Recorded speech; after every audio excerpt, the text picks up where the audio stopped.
अयोध्या में इंद्र से भी ज्यादा वैभव है, पर भरत जी ऐसे रहते हैं जैसे चंपा के बगीचे में भौरा। राम जी का त्याग दिख रहा है, ये बात भी सही है।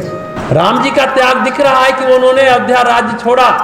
वो बाहर से भी त्यागी हैं और भीतर से भी त्यागी हैं। भरत जी भी बाहर से त्यागी हैं और भीतर से भी त्यागी। उनके आसपास वैभव की भरमार है, पर भरत के अपने अंदर क्या है? प्रेम पूर्वक राम जी सहित अयोध्या को बसा कर रखे हुए, प्रेम पूर्वक राम जी को अपने हृदय में बसा रखे हैं। जैसे मीरा कहती है ना, मेरो मन लागो यारा फकीरी में, जो सुख पावत राम भजन में सो सुख नहीं अमेरी में।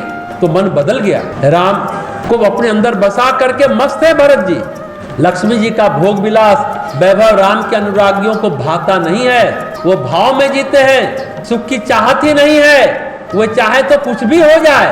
तो भरत जी अंदर बाहर संपूर्ण अस्तित्व में राम भक्ति राम प्रेम में डूबे हुए हैं। राम का राज्य है, पर वे राम के राज्य के राजा नहीं है, राम के राज्य के प्रहरी हैं, चौकीदार हैं। उन्हें विश्वास है राम आएंगे, अपने राज्य की बागडोर प्रत्यक्ष रूप से संभालेंगे। अभी भी वही संभाले, बागडोर मैं नहीं संभाल रहा, प्रत्यक्ष रूप से खड़ाऊ रखी है और प्रत्यक्ष रूप से राम संभाल रहे हैं। एक दिन प्रत्यक्ष रूप से भी आ जाएंगे, निश्चित आ जाएंगे। ये दृढ़ विश्वास भरत जी के अंदर है। देखिए, आजादी के बाद भारत जब स्वतंत्र हुआ तो हम लोग की स्थिति कैसी रही? शासन मिल गया, पर मिलते ही क्या हुआ? घोटाला होने लगा। देश की संपत्ति हमारी भी है, इसे कौन समझाता और कौन समझ पाता? हम लोग देश की संपत्ति को नुकसान पहुंचाते रहते हैं, आज भी पहुंचाते हैं। ट्रेन में से बल्ब निकाल लेते हैं। ऐसा क्यों हुआ? सच ये है कि हम जीना सीख नहीं पाए, हम जीना नहीं सीख पाए और सामूहिक रूप से जीना तो एकदम नहीं सीख पाए। इसका प्रशिक्षण होना चाहिए था, इसका ट्रेनिंग होना चाहिए था।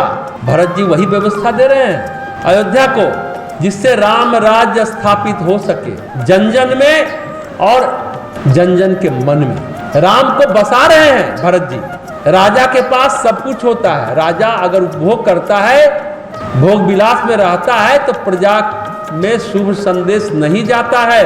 राजा जब सादगी से रहता है तो प्रजा में भी संदेश सदाचार का जाता है, सद्विचार का जाता है, सद्भाव का जाता है। प्रजा देख रही है भरत जी कैसे रह रहे हैं। भरत जी का प्रशिक्षण आचरण से है, उपदेश से नहीं है। परम पूज्य गुरुदेव ने भी कहा है ना, सार्थक और प्रभावी उपदेश वाणी से नहीं, अपने आचरण से प्रस्तुत किया जाता है। ये महत्वपूर्ण है। आचरण से भरत जी दे रहे, उपदेश देकर नहीं। भरत जी ने अयोध्या का नया अर्थ खोज लिया है। जहां राम है वहीं अवध है, वहीं अयोध्या है।